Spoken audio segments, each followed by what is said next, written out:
rentrer dans la pratique, il y a quelques questions techniques, que les choses soient assez claires.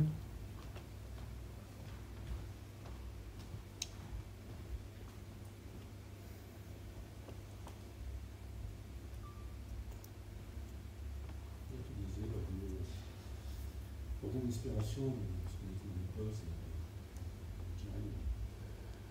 que vous pouvez également inspirer avec le bavant, que ce soit également dans le sang tendu, l'expiration et l'inspiration aussi.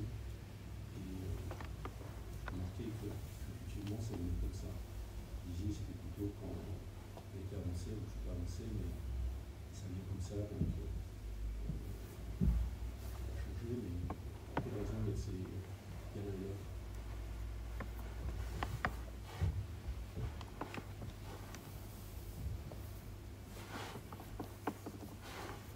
Reformuler la question. Je disais, lorsqu'on fait l'inspiration, tu disais, normalement la sangle est détendue, à l'expiration la sangle est tendue, et tu disais, il y a un moment où vous verrez, Oui, la sangle est détendue. La sangle tendue, dans la sangle abdominale est détendue, c'est dans les malades ou très âgés ou trop jeunes. Mais normalement, la sangle abdominale est tenue, c'est ça qui protège la région lombaire. Donc au début, ce qui se passe quand quelqu'un commence généralement l'exploration corporelle, c'est que le ventre, c'est un peu un sac de nœuds pour beaucoup de gens. Donc pour devenir plus intime avec cette sensation de cette région du ventre, on va demander à la personne de lâcher le ventre en inspirant, sans exagérer, mais lâcher le ventre et souvent de le rentrer. Et quand pendant quelques années, la personne va intimement rentrer dans ce mouvement, ça va probablement détendre cette région et éliminer un certain nombre de pathologies. À ce moment-là, une dernière fois, on va expirer, on ne va jamais plus lâcher la sangle abdominale. C'est très important. Alors, ce n'est pas une sangle tendue, mais c'est une sangle tenue. Donc, mais au début, il y a tellement d'éléments. De tenir la sangle crée une forme de tension chez beaucoup de gens. Donc on lâche, par contre à la fin de l'expiration, c'est important de ramener la sangle. Pourquoi? Parce qu'on suit la diminution et surtout on va généralement bouger pendant le vide. Et quand je dois bouger, je dois impérativement tenir la sangle abdominale, sinon la région lombaire est en porte-à-faux. Que ce soit pour se pencher en avant, là, etc. Mais pour l'inspiration, au début, il y a tellement d'éléments qu'on nous donne. C'est trop pour beaucoup de gens. On ne s'occupe pas du ventre en inspiration, pour l'expiration on ramène. Et progressivement, on va ramener et ensuite on va toujours tenir. Bien sûr, ça déploie légèrement à l'inspiration, mais l'inspiration c'est beaucoup plus dans la région lombaire, ensuite dans la région intercostale, etc.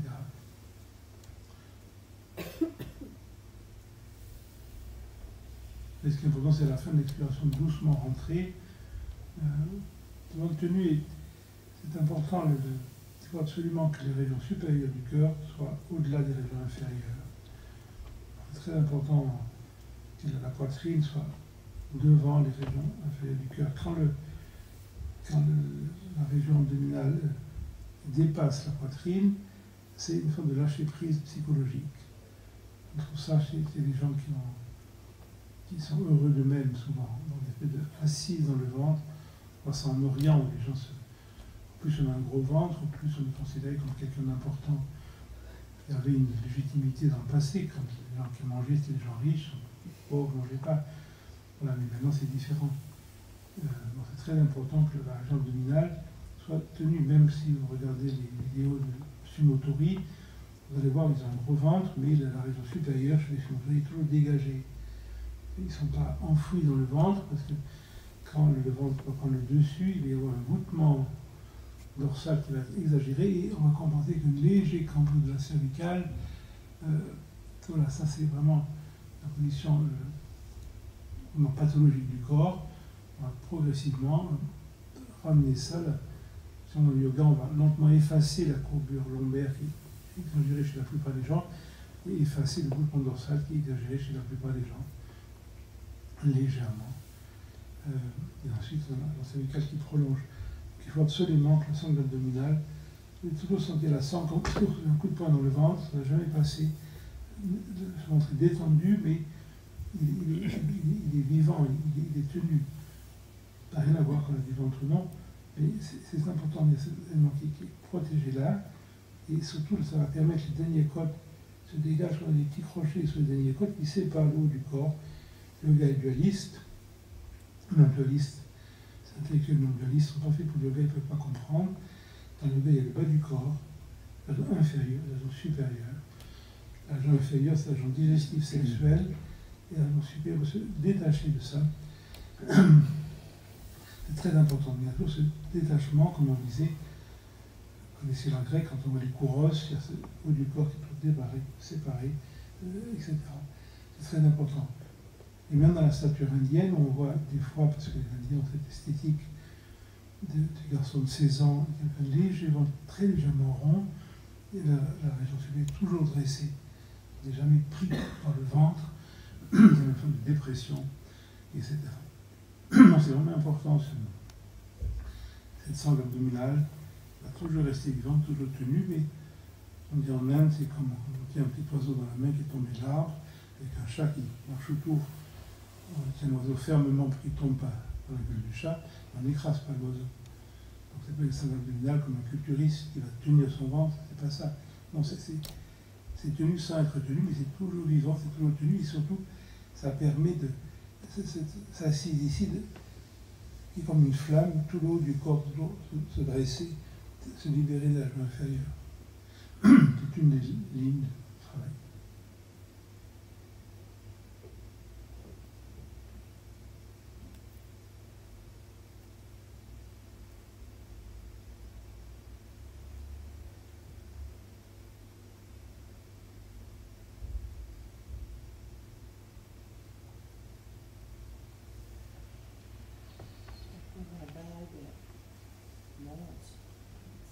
Ces images qui sont dans le corps, tout monte, ça vient ouvrir. Oui, Nous avons besoin de tenir. Non, mais tenir, c'est un mot. Les mots sont médiocres, on ne peut pas expliquer avec des mots le senti sans limite, les mots sont limités. Donc, voilà, c'est une tenue sans être tenue. Donc, il y a sûrement des mots plus justes. Bon, on ne tient pas, mais ça tient.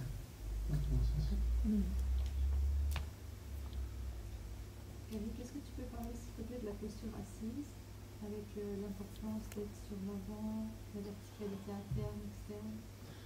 L'important, c'est la détente. On n'a pas à s'occuper de physiologie. La physiologie fait partie de la médecine, mais pas du yoga. En tout cas pour nous. La position dans laquelle je me sens plus détendu, c'est la position juste.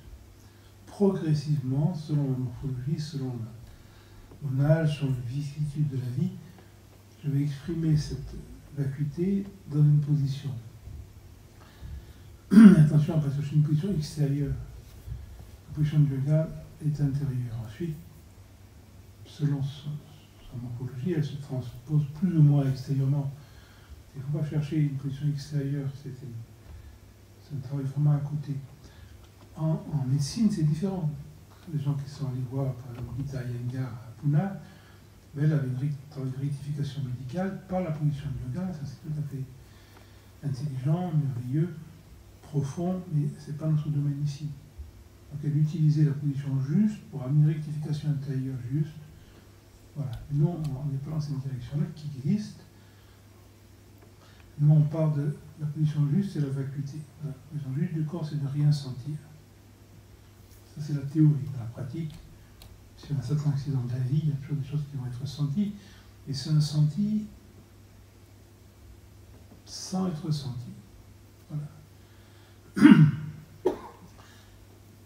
De cette position vide, naturellement, le corps va, en fonction de sa morphologie, en fonction des actions de la vie, va trouver une relative expression. Il y a des gens chez qui l'expression est très impressionnante.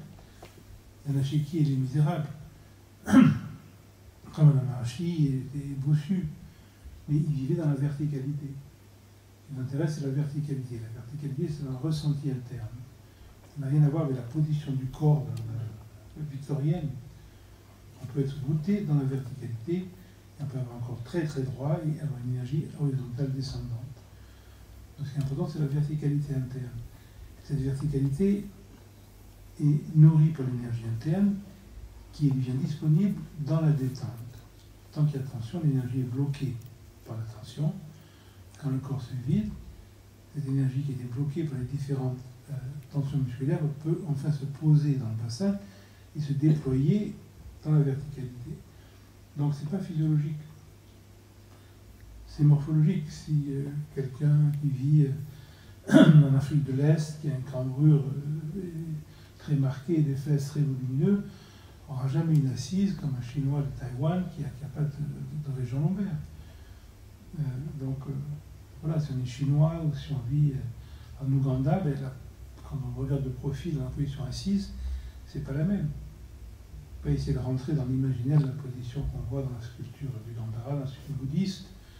Et la sculpture bouddhiste, c'est un symbole. Le Bouddha, c'est pas un être humain, c'est un symbole. Dans le Bouddha, il y a une colonne vertébrale droite. Il n'y a ni courbure ni cambrure. Ça n'existe pas physiologiquement, c'est un symbole de verticalité. Comme pour les chrétiens, il y a un Christ sur la croix, c'est un symbole. Il n'y a jamais eu personne de crucifié, il y en a eu beaucoup, mais en tout cas pas le Christ. C'est un symbole. Dans la position qu'on reconnaît dans l'iconographie orientale du Bouddha assis, c'est un symbole, ce n'est pas un corps physiologique, c'est un symbole. Ça veut dire quelque chose. C'est pour ça d'ailleurs que le Bouddha, comme on l'a souvent dit, c'est une invention très tardive du bouddhisme. Pendant 250 ans, il n'y a pas eu de Bouddha physiologique. Quand on représentait le Bouddha du 5e siècle au 2e siècle et demi avant Jésus-Christ, c'était un cheval blanc, c'était un siège vide, c'était 2 sandales vides, c'était un canopé, c'était une ombrelle, ou c'était un chakra. C'était ça, le Bouddha. Il y a eu 250 ans pour qu'on invente quelqu'un assis en lotus et dire que c'est ça le Bouddha. Le Bouddha, c'est un symbole, et l'être humain a projeté le côté anthropomorphique sur le symbole. C'est inévitable. Les tigres pensent que le roi des tigres ressemble à un tigre, et les êtres humains pensent que l'absolu ressemble à un être humain. Le cerveau humain ou animal sont très proches à ce niveau-là. Donc, ne vous occupez pas de la physiologie. Pour ce qui est de la position assise, je dirais profonde, pour la méditation, pour le pranayama, pour Kapalabhati, pour Vasika, on ne s'occupe pas du corps. Par contre, quand on va rentrer dans le travail du pose, c'est différent. Le travail des poses, c'est une concession. Le travail du pose, c'est le côté un peu paysan. Ça ne fait pas partie de l'approche traditionnelle. C'est pour ça que le yoga des asanas, c'est une invention tardive. Je défie quiconque de me montrer avant le XIIIe siècle un asana en dehors de la position assise dans l'iconographie indienne. Ça n'existe pas. Du nord de l'Inde, au sud de l'Inde, du Cachemire à Cap Kumari, il n'y a aucune représentation. Je défie quiconque de montrer Shirshasana, Matsyasana, Mayurasana, Dhanurasana, Bhujangasana, ça n'existe pas. Tout est représenté dans la sculpture indienne, aucune asana de yoga. Pourquoi? Parce que les asanas n'ont aucun intérêt. Ils existent à partir du XIIIe, XIVe siècle, et après 15e, 16e siècle. Pourquoi? Parce que les asanas, c'est une préparation à la pose assise. On va en avant, on va en arrière, on va à droite, on va à gauche, on met sur la tête ou sur les oreilles, pour arriver un jour à être assis, comme le dit le vieux Patanjali, dans une position stable et agréable. Ça veut dire, au Cachemire on dit, sur un coussin moelleux, c'est-à-dire qu'on ne sent pas le corps. Voilà. Un asana est non senti. Donc, toutes les positions sont faites pour arriver un jour à être assis tranquillement, sans corps. À ce moment-là, le travail interne va commencer. Donc, pour la position assise de méditation, on n'a jamais s'occuper du corps. Il vaut mieux dans un voûtement vacant que dans une position externe avec une tension dans les hanches. Par contre, quand on rentre entre les asanas, ça vise une forme de rectification de certains éléments pour pouvoir retrouver cette sensation de liberté axiale, pour que l'axe colonne vertébrale, qui est l'essence des poses, soit vivant. Il faut que les hanches et les épaules soient absentes. Donc les asanas vont l'idée à éliminer les épaules, à éliminer les hanches. À ce moment-là, il y a une justification à la précision. Elle va être très très précise, 1 millimètre près, c'est juste ou c'est faux. Se découvre de l'intérieur. Donc, dans une position de yoga, il y a une très grande précision. Mais dans la position assise, en tant que tel, je dois oublier la précision. Ce qui n'empêche pas, quand quelqu'un débute, qui a passé sa vie avec ces choses étranges, les gens s'obstinent à vivre avec en Occident, qu'on appelle les chaises, les fauteuils, les canapés, qui ont créé des pathologies qui fait que les hanches sont bloquées, que les genoux sont bloqués, etc. Plus la fantasmagorie du sport qui a créé un corps musculaire, tendu, etc. Après tous ces efforts pour déstructurer le corps, c'est pas facile d'être assise. Donc à ce moment-là, c'est pas un problème d'avoir un petit coussin sous les fesses, sans rentrer dans ces pathologies XAFU, qui ont une connaissance comme si du tir à l'arc. Et nous, on veut un coussin vivant, c'est-à-dire on veut un album téléphonique, on tient vraiment 650 pages, avec une petite couverture dessus, on met les fesses dessus, on est confortable, et tous les jours, on enlève une page.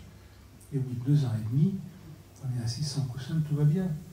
Celui qui met chaque fois sur le même coussin, dans 30 ans, il va toujours le même coussin. Si le but, c'est de ne pas se mettre en question, autant faire du golf. Dans le yoga, c'est une mise en question.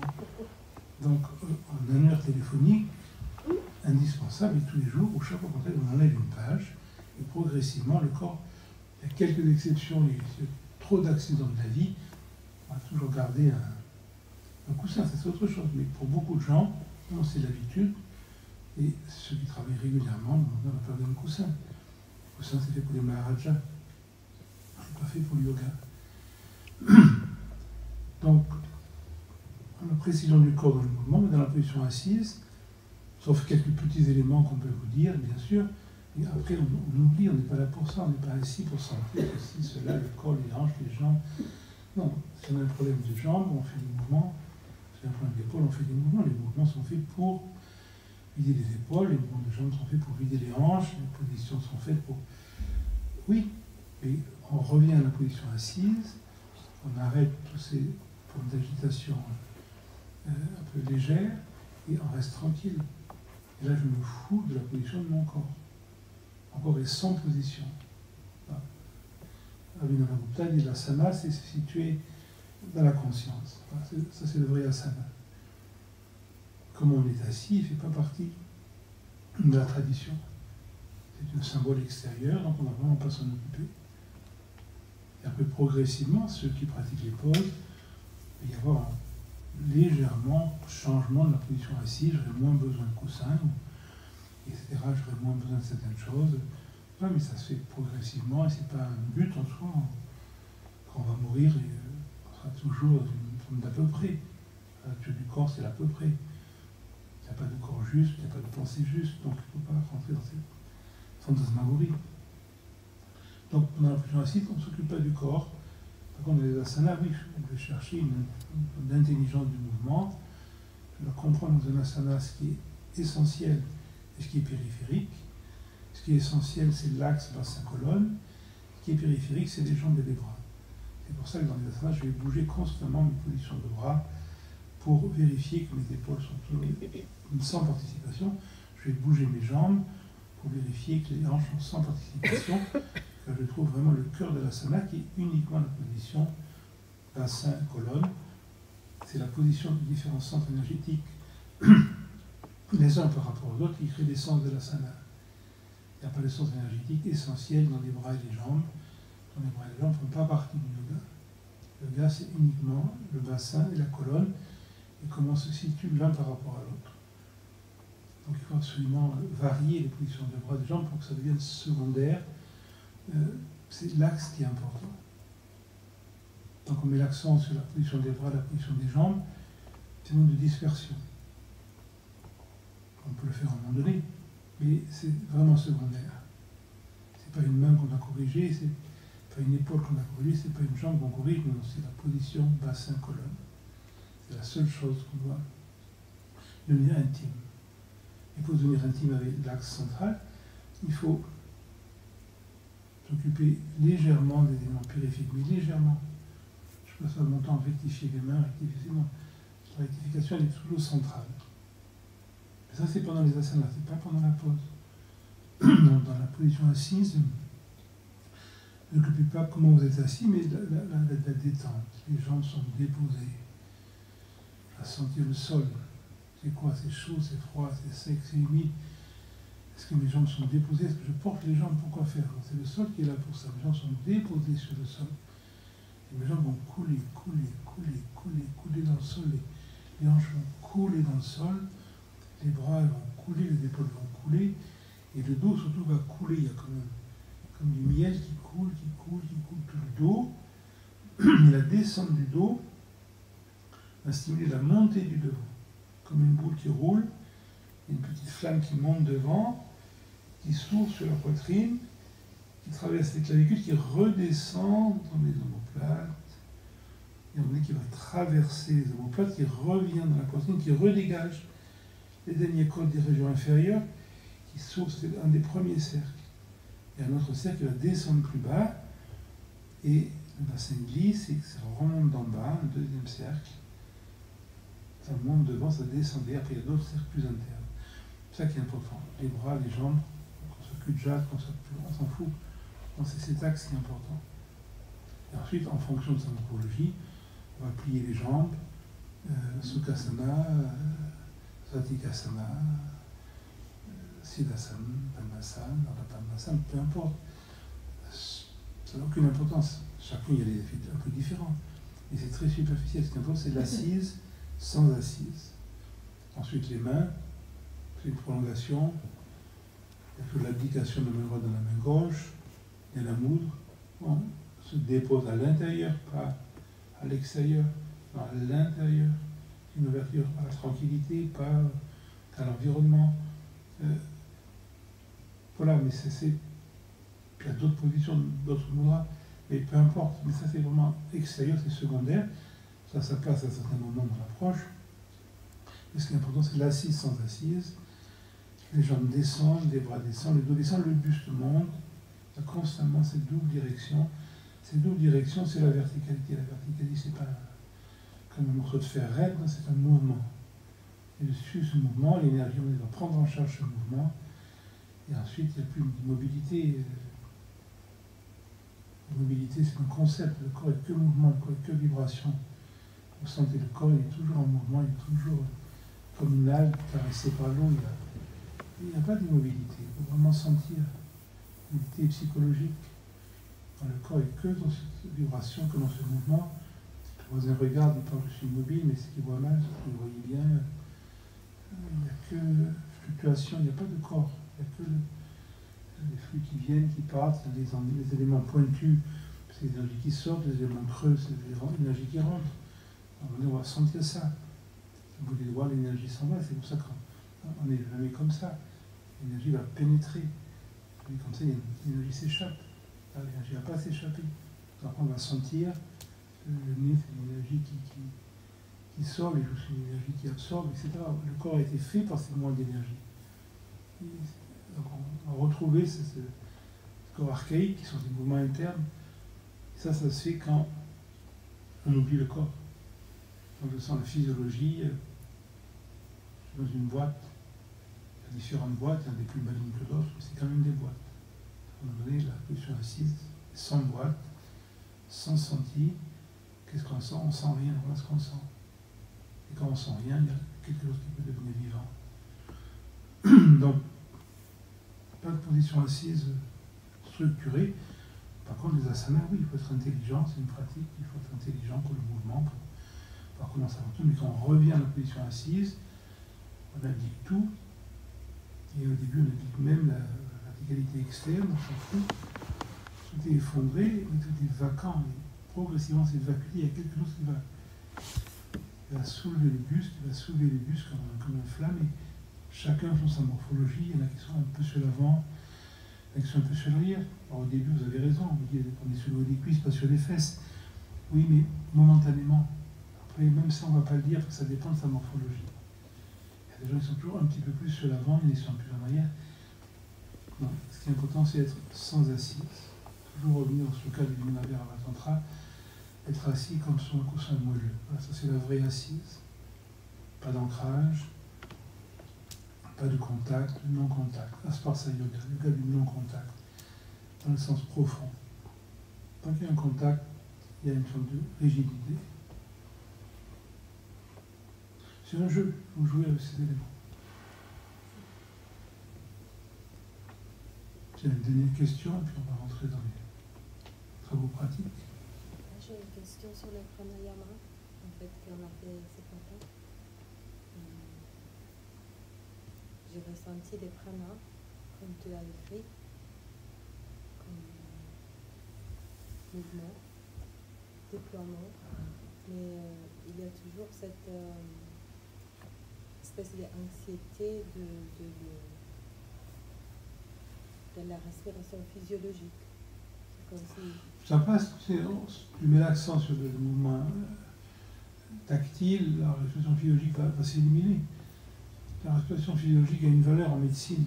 Si on a des problèmes respiratoires, des problèmes digestifs, des problèmes sexuels, des problèmes psychologiques, on peut respirer de différentes manières physiologiquement pour rééquilibrer ces éléments. Ça fait partie des thérapies indiennes, et des fois occidentales, c'est tout à fait justifié. Et le pranayama, c'est pas une rectification physiologique. C'est pour des gens fous qui veulent être encore plus fous. Donc on ne cherche aucune rectification. Et si tu mets l'accent vraiment sur le...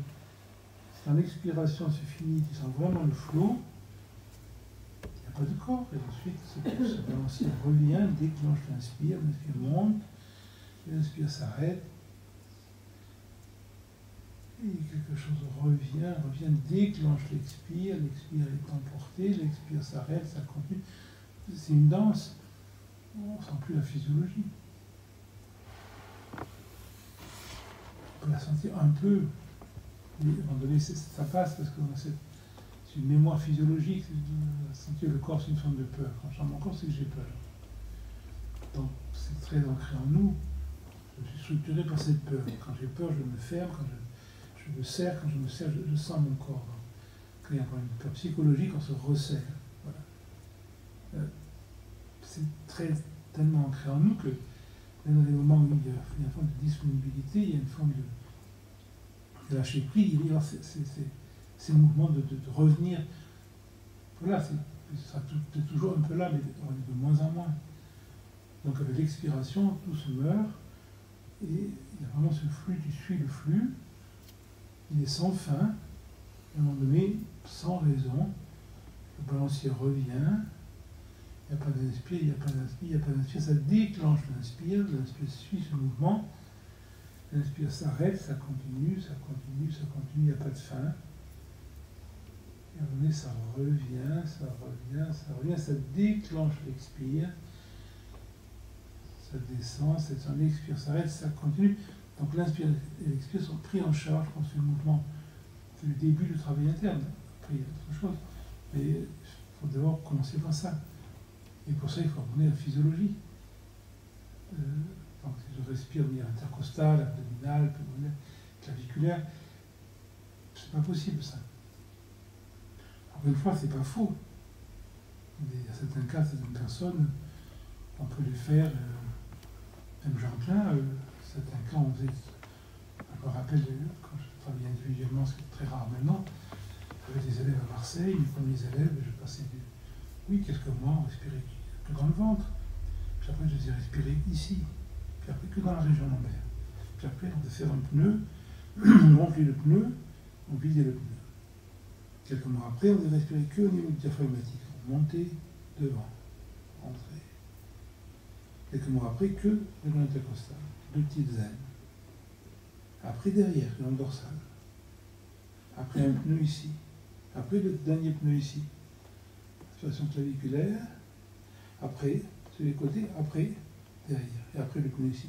Après, le premier et le deuxième pneu ensemble. Après, le troisième pneu et le deuxième pneu ensemble.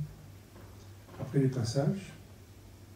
Et quand on avait fini ça, on commençait à travailler dessous dans l'espace. Quand on peut travailler individuellement avec des gens, moi j'ai fait ça pendant une dizaine d'années avec des élèves. Voilà, mais il faut avoir le temps, il ne faut pas voyager, vivre au même endroit, ce qui était le cas à l'époque. Donc on voit quelqu'un toutes les semaines, on peut se permettre ce travail-là, qui est, voilà. Puis, on serait plus possible, etc. On travaille directement dans la globalité, Donc ce travail n'est pas fou, mais il demande une spécificité, une régularité qui n'est pas possible pour des tas de raisons maintenant. Donc on oublie ça. C'est pas une critique, c'est pas fou, mais c'est un passage. Mais nous, on rentre dans cette globalité tout de suite. C'est non seulement trop de spécificité, non seulement une liste particulière, une alimentation spécifique. On ne peut pas toucher à ça, les êtres humains. Je ne peux pas toucher à des choses trop complexes psychologiquement. Et ça existe.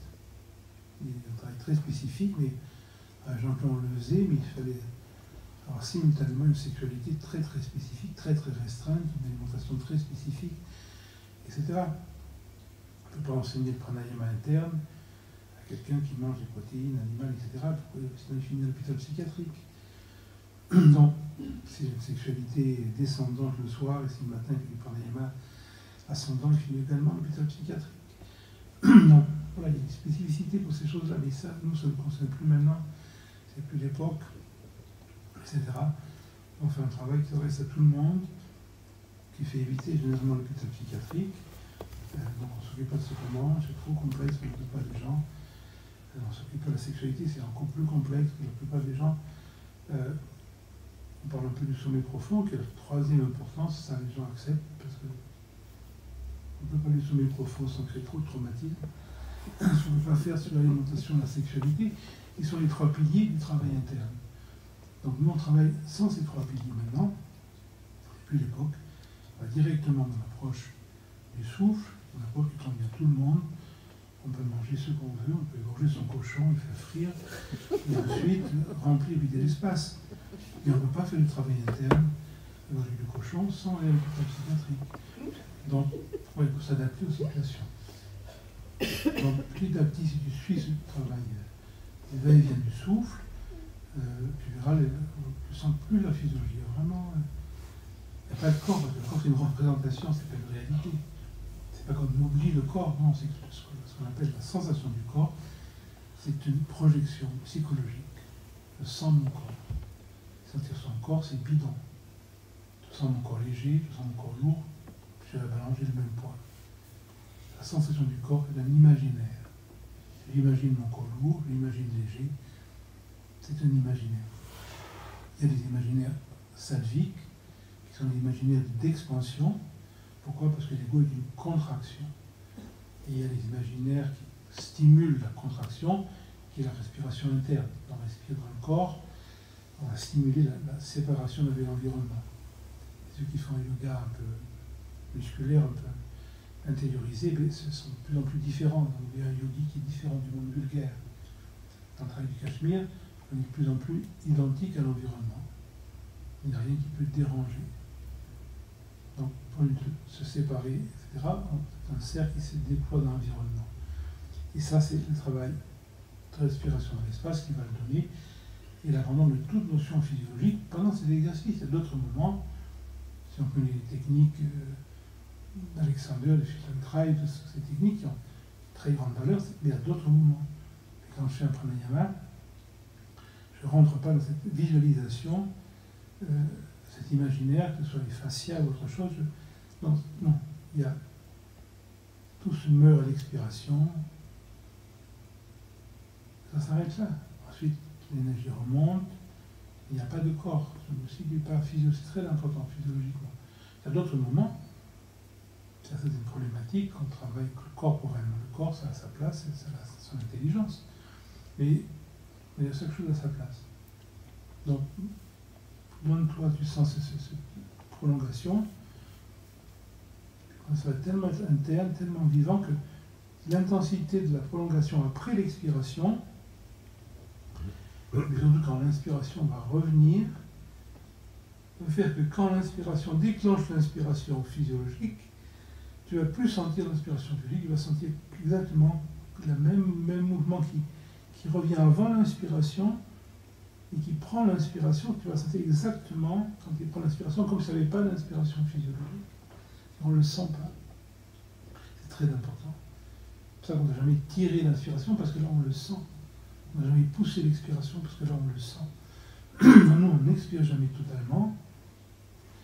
Ce qui peut justifier le médical, le yoga appelle médecine, on expire, l'expiration se meurt et surtout le flux continue.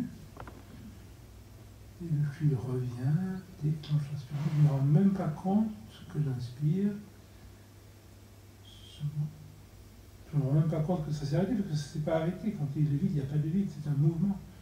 Il y a cet arrêt qui est un mouvement qui continue, cet arrêt qui est un mouvement qui revient, et je ne sens même pas l'expiration. Et cette expiration sans expiration continue.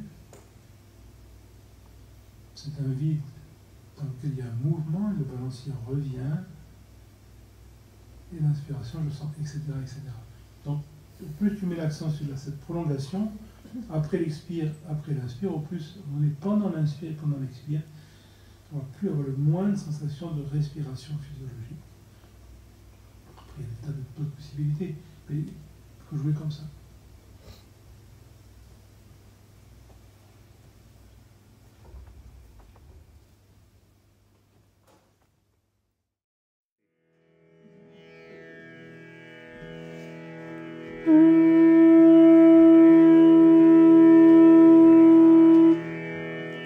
Mm-hmm.